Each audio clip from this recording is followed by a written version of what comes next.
como ya notan, acabo de prender la fogata. La prendí tempranito porque voy a pasar aquí hasta la nochecita aquí, hasta la mañana.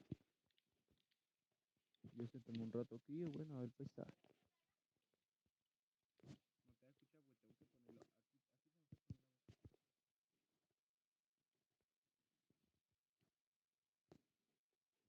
Un rato, esta es la segunda parte de, bueno, acampando. Y dentro de un ratito voy a hacer un video, no se lo pierdan, que está buenísimo.